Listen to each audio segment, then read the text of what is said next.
They lied to you about Dragon Ball Xenoverse 3, and I know what you're thinking. Rhyme, who's they? Is it Bandai? What'd they lie about? No, it's not Bandai, actually. It's the internet. Bro, Xenoverse 3 is just, at this point, is just being hate farmed. And unfortunately, in a world, especially on Twitter, where rage baiting has been monetized, and the more negative you are, the more it gets pushed up in your feeds, it just works. It's a lot easier to be negative than positive, and that's why people do it. Some people are being real about it. There's a lot of good critiques being tossed out there, but in general, I'm seeing stuff like people saying there's no combos in the game, there's no cast characters. In the beginning, they try to say that there's no custom characters in the Xenoverse game. So I'm just like, what are you guys even talking about? Huh? Anyways, for the longest, I held my opinion on Xenoverse. I had some things that I was concerned about, some hype about the game as well. But I really wanted to play it, and I finally got a chance to play it. In fact, I played it so much in my session that I didn't get a chance to record it. You stupid. I know, I'm an idiot. But that's fine, because Siriax had a bit more time, and he actually got a pretty good video that goes into a lot of depth on the mechanics and combos and things like that available in the game. And honestly, if you haven't seen that, go check out his video. I will link in the description below. But I want to make a video where I'm just kind of telling you what I like and what I didn't like, and kind of like where I stand with the game as we go into the next build, more news, more gameplay reveals. For starters, this is like an alpha. This is like a super alpha that's one parallel quest that is minuscule to the game. Like even in the lobby, you had a small section of was it West City that you can explore. It's very, very little. And the reason I bring that up is because there's people who will see this like alpha gameplay and go, I'm done, I don't want it. Or some people say, I'm sold, I want it. It's like, it's hard to be so judgmental over such a small reveal, if that makes sense. But with that said, let me know where you guys stand for with the game's hype, even before watching this video or even during the video. Just let me know what you guys think. All right, let's talk about what I like. So for starters, the first thing you see in the small lobby system is you have a first look at some of the builds available in the game. Really, the only thing to talk about is now we can make our characters husky, and that's something that we wanted. I mean, one of the things that we hated about Xenoverse 2 was you could either be a fat Majin, or if you want to be a skinny Majin, you have to choose the female Majin race. We never had freedom to choose what build we want, and we're finally getting that in this game. I don't know how limited it is, if this is going to be only for like Earthlings or like Saiyans only, or if Namekians or basically any race can access this ability. But we have a tease of that it's going to be in the game, so we'll see. I think actually somebody during the DreamCon builds did find a skinny Majin as well, which are kind of like semi-confirmed as well, but I might be wrong on that one, so I don't want to fully talk about that yet. But in my game, in my build, which by the way, this is the exact same build that was available at DreamCon, I saw a husky-looking Earthling sitting, waiting for the bus. So that's cool. But that's all I have to say about custom characters. We didn't see anything else. We haven't even seen how the custom character screen looks like. I'm sure they're saving that for a rainy day. All right, how was the PQ? How was the movement? How was the combat? I'm gonna tell you right now, and this might be controversial, the current setup in Parallel Quest is 1,000 times better. No pun on 1,000. 1,000 times better than the Xenoverse shit that we had. In Xenoverse, let's be honest, it was kind of like a band-aid that they threw on the game to pretend that there's a mode in the game. It featured us going from one map to another map through these little portals and fight whatever's there and go to the next portal. That was their version of Parallel Quest. But here, it actually felt like a dungeon. If you've ever played an MMO before, it felt like an actual MMO dungeon where you go through various mobs. They had little small airplanes that like swarmed you. You had normal-sized groups of dudes. You even had like giant, bulky robots that had super armors, all leading up to the raid boss fight, which was Broly. I think this aspect is so much more fun than the shit that we had in Parallel Quest. To be fair, I was a PvE hater. And the reason why I say that is because I hated the loop that you had to go through in Xenoverse to get drops, really. I mean, having to play the same Parallel Quest over and over and over and over again to get no drops made me kind of tired of that system over the course of the past decade. But in here, this felt fun. Now, what might be annoying is if the random is still there, the RNG is still there for drops, and having to play that same Broly quest over and over and over again to get that drop and then not get that drop will be annoying. So I hope that they change that. But again, I have no say on that. But as far as the system of playing a Parallel Quest, this is how it should be. This is like so much better, and it's like no contest. Thumbs up. If you're a PvE fan, this is definitely a thumbs up, which I'm sure you already decided that anyways when you first saw this. Now, something I want to talk about is the cooldowns. I actually put that under likes. And I know someone's gonna be like, you like the cooldown? What's wrong with you? Bro, as somebody who's abused the key system in Xenoverse, this is a lot better. I'm gonna be honest with you. At no point when I was playing this demo did I feel like, oh shit, I can't use my Kamehameha because I already had used it. By the time I did a combo and then had a chance to do another super attack, the cooldown was already done. On top of that, I believe the Earthling, the female Earthling, she had a key charge, and what key charge does is when you activate it, it like fixes your cooldown, so it makes your cooldown already like basically used up, so you can use the attack again. Now someone's gonna be like, so they replaced energy charge for cooldowns? It's the same thing. Cooldowns, at no point did I feel like, oh my god, I can't do the same attack again. By the time I did an attack and then got to the attack again, it was already ready to go. But again, this might be controversial because anytime you have anything that limits your play, people are gonna look down upon it. And there is some things that does limit play in Xenoverse 3's demo, which again, you can discuss it in the comments in this video. Also, while you're at it, if you want to see more content like this, like the video as well. If you're hyped for Xenoverse, like the video. All right, combos. One thing that I saw in the past week, shout out to President Rose, there was a lot of people who were talking about that there's no combos in the game. There's combos in this game. There is different routes. And even though we had a pretty small, like we didn't have hours to play this, we had like a small session. I want to say like 5 minutes. I think Cyriax already figured out different combo routes that are available in the game. And on top of that, you can choose your play styles in this game as well. I don't know how many we'll have, but we already have that confirmed from, I believe, like the first V-Jump. So not only do you have the combo routes that are available to your character, but you'll be able to change that to different characters. I don't know if that's going to be tied to mentors or what, but there's going to be various routes that each character will have. Unlike Xenoverse 2, I feel like you'll have 2 Saiyans or 2 Earthlings or 2 of the same, like, races, and they'll have different combos. I think that's hype. And then it'll be up to the player to figure out what to do. But what I noticed with this is you have a new super dash button, essentially, similar to in fighters. This is equivalent to, I believe, pressing square and X, like the burst dash. Here, if you're locked onto somebody and you press L1, you'll dash towards them. So the way it works now is you'll be able to do combos and then dash into them and then cancel out that to go into another combo, into another combo. There's different strings you can do. And then, of course, you can obviously vanish out of it if you have stamina or do an evasive. Do some kind of like defensive mechanic. But there is different routes that you can come up with as you play. Obviously, with the little time we have, we're not going to be all over here doing, TODs and fighter-style combos that you just labbed all day. You'll have to figure it out yourself when the game comes out. But there's definitely combos in the game. There's a lot you can do in the game. So saying that there was no combo, I'll be honest, it's just kind of goofy. And then some people try to say that, oh, it's the same. You can do loops. I mean, loops in games is basically the same string of like 4 buttons that works, The thing is if your opponent doesn't vanish, you'll be able to maximize that damage. But yeah. Stamina break system, speaking of which, and vanishing, the new stamina system is completely different. This is one of those things where I honestly think change is good. Some people will see this and go, I'm done, I'm not buying this, which is perfectly fine, it's valid. But honestly, I think this stamina system is a lot better than how it was in Xenoverse 2. This opinion might also change. I'm gonna tell you right now, this might change when I play my first PvP match with someone good and we figure out, the movement and the mechanics. So, essentially, the way the game works now is in Xenoverse 2, kind of also summarize. In Xenoverse 2, you had your stamina that you can level up and, or you have a cast character. You have like a certain amount of stamina you can use. And when that stamina drops below 2 bars, you get comboed once. You get 1 touch into a stamina break combo, into a broken stamina, into 1 combo, into ultimate attack, and the game's done. Essentially, all the loop was in Xenoverse 2 was you dance around till you run out of stamina, 1 touch, and the game's over. Here, you're fighting the whole time. Every time you get hit, depending on if it's a normal attack or super attack or something, it reduces your stamina, similar to what we saw in past games, like, for example, Infinite World or the Budokai games had this. If you get hit, First Limit I think also had it as well. If you get hit, your stamina goes down. And at some point when the stamina maxes out, or I guess in this case it's 0, you get stunned for a second, or your opponent gets a chance to maximize with some other combo and then some kind of super attack, ultimate attack to kind of like win the fight. On top of that, when your stamina is broken, new animations get introduced that are like for example, when we see Super Godfist, for example, you get the close-up. I think that's cool. The animations do look a lot better in that situation. But what I like about the stamina system now is it's completely based on boxing. In Xenoverse 2, let's be honest, we can abuse iframes all day. You can do, that's why hit was so broken. People can just utilize the iframes and hits advantage to get your stamina to get reduced. And as soon as your stamina hits below 2 bars, 1 hit combo, game over.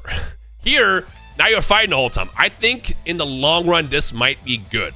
In fact, I hope it's good because I like it and I hope that it's not something that ends up being discovered that's abusable that completely ruins PvP. The worst part is there's a lot of PvP questions and stuff looks good on paper that might be completely different at launch. And for all you know, the system might be completely different when the game comes out. I want that to be very, very clear. But this stamina system honestly feels better because it rewards fighting more than being more timid, if that makes sense. But we'll see. I don't know. Let me know your thoughts on that one.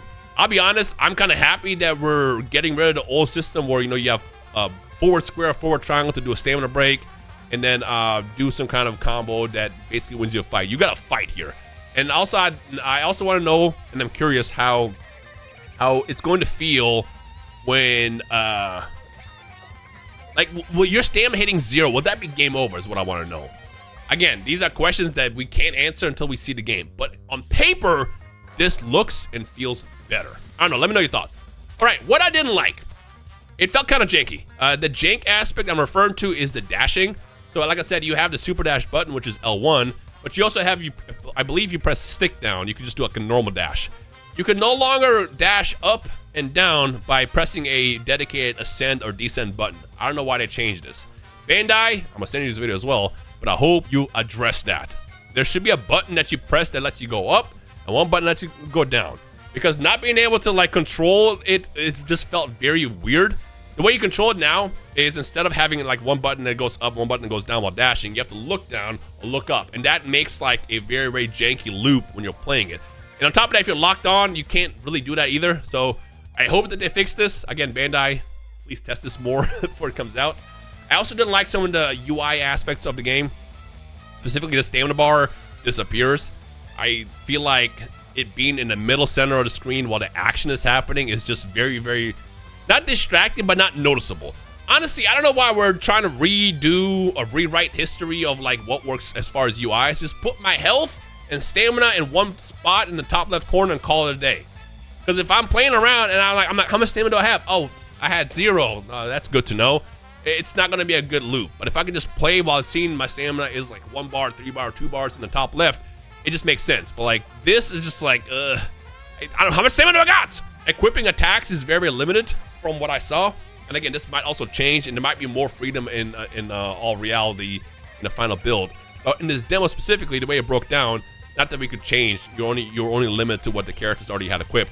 You had on the R2, I believe, you had 4 attacks, which consisted of like Kamehameha, Super God Fist, stuff like that. And on the L2, I believe, it was your ultimate. You had your ultimate attack that was tied to triangle. Square was like an assist, and then circle was the transformation or soul switch. What I didn't like is, for starters, your evasive now is a regular super attack. Break Strike was equipped to, unless they change what Break Strike actually is in the game, and then evasive will work differently, I'm not really sure. Mail saying had Break Strike equipped under R2X, and I didn't like that. It's like, why are we making me choose between attacks that I use for combat and then stuff like evasive? It just feels weird. We're going backwards. In a game like Xenoverse 3, we should be going forwards and add more ways for people to be able to customize the characters, not backwards. But then again, maybe they're doing this for balancing purposes so your character's not completely snapped. Maybe you have to decide, like, maybe I need to have a evasive just in case rather than have 4 broken attacks that I can, abuse online. I mean, let's be honest, Xenoverse 2 was a mess when it came to balance. It was pretty bad. And then when one thing broke and got fixed, something else was discovered that broke and then had to be fixed. Maybe my opinion might change on this limited aspect down the line, but for now, I don't like it. As far as on L2, I only saw 1 slot for an ultimate attack. I don't know if I can choose between having an ultimate and 2 ultimates and a transformation, or if it's going to be for sure like 1 ultimate, 1 assist, 1 transformation. I'm waiting to see what we get more, but as it stands, I don't like it.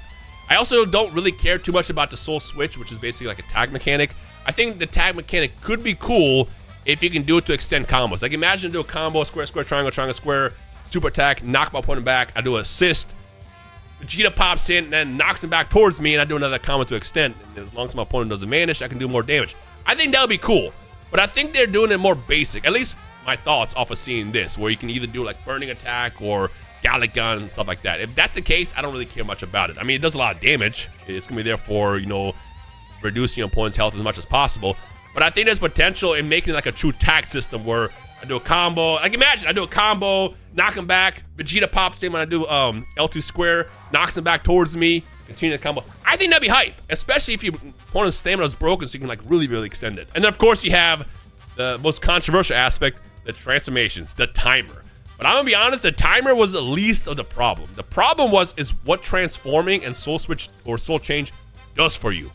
One of the worst aspects of Xenoverse 2 was when people used to pop capsules online. It made it completely unplayable sometimes. On top of that, you could abuse it. If I remember correctly, couldn't you just like wait until the timer runs out, you pop a capsule, and then you win? Yeah, that's gonna be a problem. I mean, I guess you can fix that by rewarding the person who did the most damage to win, which I think, did they have that in Xenoverse? I feel like they had that somewhere. But Xenoverse, or not Xenoverse, but Bandai games in general have always historically had an issue where people run out the clock and then win that way. When you transform or do soul change, for the rest of this video, when I say transforming, I'm gonna refer to both of these mechanics. When you transform, you fully heal, regardless of how much health you had, you fully heal, you also get more health. So if your base health is like 50,000, you can transform and now you have 70,000 or 80,000 or 60,000, depending on like the level of your character. You fully heal, you also get a lot stronger. And then also variant things. I did notice that when the Earthling transformed into Trunks, Trunks couldn't transform again into like Super Saiyan and stuff like that, but base Trunks had a much faster cooldown. You could fire out a burning attack and then 1 second later you can do it again. You had way more damage. When you did the ultimate to like Broly, it like melted his health. So like it was crazy. It's clearly meant to be a comeback mechanic, which is going to fundamentally change completely how Xenoverse 3 fights in both PvE and PvP. In PvP, it might be annoying because imagine, you know, you're losing the whole time, 1 second left, you transform, you have max health, and now you win because you have more health. That's going to be corny. I am pretty sure they have that figured out, but in case you don't, Bandai, think about that before you drop the game. I don't like the timer. I think there's ways to do it where it's fine. What you could literally do is when you transform, just let me stay transformed the rest of the fight and only allow it to heal like maybe once per fight. Like, I think that's fine. But then again, also in PvE, I did notice in Dion's video, every time he transformed, he's still fully healed. You can do it more than just once per game. So, I don't know. There's ways to do it. But what I don't like is, again, we're going backwards. We're taking away people's ability and freedom to play how they want to play. Sometimes I just want to hop in a fight and just transform outright. What do you mean I can do that now? And then I give out the best mechanic I have in the game to heal and get stronger, and then de-transform. On top of that, when your stamina is broken, when you hit 0 while you're transformed, you don't revert. Which probably is only there because you have the timer to begin with, but it doesn't make any sense. Every Dragon Ball game in the history of Dragon Ball games that had a transformation mechanic, when you got knocked down to 0 stamina, you reverted back. I mean, you could do that in this game. When you transform, when your stamina hits 0, which is probably going to happen at some point, you just transform back. Like, that's the way to do it. Maybe allow to heal once per game and call it a day. I also wouldn't mind if you transform, you know, into Super Saiyan, you can stay Super Saiyan the entire fight or whatever, but then you can go into Super Saiyan 3 and maybe that has like kind of like a limited timer because technically in the series, Super Saiyan 3 was known for draining your stamina fast. Like, there's ways to do it. But honestly, I'm not the biggest fan. I think Xenoverse 2 did it just right because in Xenoverse 2, every transformation did something different. You know, Future Super Saiyan made your ki recover faster. With Super Saiyan God, you did more melee damage. Super Vegeta, I think, did more like melee supers damage, something like that. Everything did something different, and it didn't let you like de-transform back. You can just stay in that form until you get your stamina broken, and then you have to do it again. I think that was fine, but at the same time, I don't know. I'm more concerned what this is going to mean for the game overall, and also how much it's going to limit the player. I think Dion theorized that the reason why transforming is timed is because of like what Soul Change does. And if Soul Change is the sole reason why transformations are now limited, I'm kind of annoyed. I'll be honest, I'm kind of annoyed. But I will say this. The transformation feels like, it feels more limiting in a raid because raids last a bit longer. In a situation where you're fighting in ranked, I'm sure that 60 seconds is going to be everything. I mean, if you're fighting for the first minute and then transform, that 60 seconds could be the deciding factor of you winning. So it does make transforming more powerful and more gimmicky and more unique compared to past Dragon Ball games, but it's still, I mean, I still don't like it, you know, I don't like the timer. But we're also theorizing maybe the more you power up and level up, you can maybe maintain it longer, maybe at some point you can master it. But I just still kind of find it weird that we have a game where we just got Ultra Instinct accessible, but we mastered Ultra Instinct in Xenoverse 2, and now I get out of breath going Super Saiyan 1, like word? I don't know, not the biggest fan, but I'm also not going to fully like dismiss it yet because again, for all you know, transforming will be the annoying aspect of Xenoverse 3. You know, the same way Limit Burst, when they added that after Fires came out, was kind of problematic, especially all the effects you got with like, for example, getting super armor and stuff like that, and the buffs to your attacks. Maybe transforming might be the thing that makes combat cheesy in PvP, and it just gets annoying. I just don't like the fact that you have access to just healing like that. But at the same time, you might also argue, well, everybody can do it. Everybody can heal. Everybody can transform. Sure, but like still, it's the one aspect where I'm like, I'm not sold. I feel like nobody's sold on it. You know, some people are probably just coping. I'll be honest with you. I saw some people defending the timer in the past like 3 weeks now, and I'm like, I don't know what you're gonna gain out of it, but there's just better ways to do it, you know? I mean, we've had technically timers before in Dragon Ball games. It's just always tied to your key reducing to 0. But it's just, seeing that clock is just so like, ugh. But hey, we're so early right now. This is such an early alpha demo that this system might completely be different. And this is our chance to kind of speak up about it. But yeah, I think that covers everything pretty much. But I'll tell you right now, overall, like, I'm hyped because like we're getting something so new that could be different and good in the long run. I think a lot of people are just terrified of change, and while change can be scary, it can also be very, very good. Because let's be honest, a lot of the mechanics that they had in Xenoverse 2 were not good. We just accepted it, we tolerated it because it was the game we played at the time. And again, if this game is not for you, that's also perfectly valid. I mean, in the Dragon Ball world, the Dragon Ball fandom, you have Sparking Zero, which is meant to be more of a simulator for Dragon Ball fights. You have Kakarot, which is your go-to RPGs. Kind of dumbed down compared to RPGs, but it's dumbed down. You have your mobile games, that you have your Fruit Ninja, your Bejeweled, whatever. You have like all those. You have something for everybody. If you like Death by Daylight, the 70 you can play Dragon Ball Breakers. Like, there's stuff to do. You're not tired to play this one game. And I think that's dope. But yeah, let me know your thoughts. As soon as I get more hands on future builds, you see more stuff, I'm definitely gonna cover everything. I'm gonna, I got you. It's day one. But anything y'all want to talk about, let me know. But I'll tell you right now, I'm more excited for this game now after playing it than before. It's very easy to see some janky gameplay from an alpha demo at that, and being like, I don't want it. But hey, even if the game comes out and there's like, they show everything, you're like, this game's not for me, you're valid. You're still valid. Yeah. Let me know your thoughts, and yeah, that's about it. See ya.